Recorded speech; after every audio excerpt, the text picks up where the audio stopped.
One India Kannada YouTube ಚಾನಲ್ಗೆ ಸ್ವಾಗತ. ನಾನು ಸಂದೀಪ್. ನಿನ್ನೆ ನಡೆದಂತ IPL ಫೈನಲ್ ನಲ್ಲಿ ಪುಣೆ ವಿರುದ್ಧ ಮುಂಬೈ ತಂಡ ಒಂದು ರೋಚಕ ಜಯವನ್ನ ಸಾಧಿಸುತ್ತೆ. ಈ ಒಂದು ಜಯವನ್ನ ಮುಂಬೈ ತಂಡದ ಆಟಗಾರ ಜೂಸ್ ಬಟ್ಲರ್ ಅವರು ನಗ್ನವಾಗಿ ಸೆಲೆಬ್ರೇಟ್ ಮಾಡ್ತಿರುವಂತ ವಿಡಿಯೋ ಸೋಷಿಯಲ್ ಮೀಡಿಯಾಗಳಲ್ಲಿ ವೈರಲ್ ಆಗಿರುವಂತದ್ದು. ಆ ದೃಶ್ಯಗಳು ಯಾವ ರೀತಿ ಇದೆ ವಿಡಿಯೋ ನೋಡ್ಕೊಂಡ್ ಬನ್ನಿ.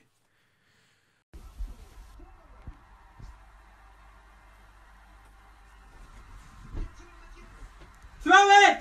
Throw it! No!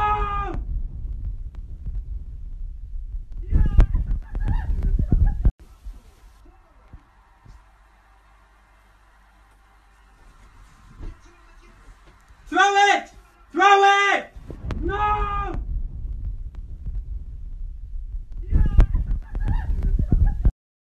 ನಿಮ್ಗೆ ಅನ್ಸುತ್ತೆ ವೀಕ್ಷಕರೇ, ಮುಂಬೈ ಇಂಡಿಯನ್ಸ್ ತಂಡದ ಜಯವನ್ನ ನಗ್ನವಾಗಿ ಆಚರಿಸ್ತಿರುವಂತಹ ಈ ಒಂದು ಜೂಸ್ ಬಟ್ಲರ್ ಅವರ ಬಗ್ಗೆ ಕೆಲವು ಕಾಮೆಂಟ್ ತಿಳಿಸಿ. ನಿಮಗೆ ವಿಡಿಯೋ ಇಷ್ಟ ಆಗಿದ್ರೆ ಲೈಕ್ ಮಾಡಿ, ಶೇರ್ ಮಾಡಿ. ಇದೇ ರೀತಿ ನಮ್ಮ ಬೇರೆ ಬೇರೆ ವಿಡಿಯೋಗಳಿಗೆ ಒನ್ ಇಂಡಿಯಾ ಕನ್ನಡ ಯೂಟ್ಯೂಬ್ ಚಾನಲ್ಗೆ ಸಬ್ಸ್ಕ್ರೈಬ್ ಮಾಡಿ. ಧನ್ಯವಾದ.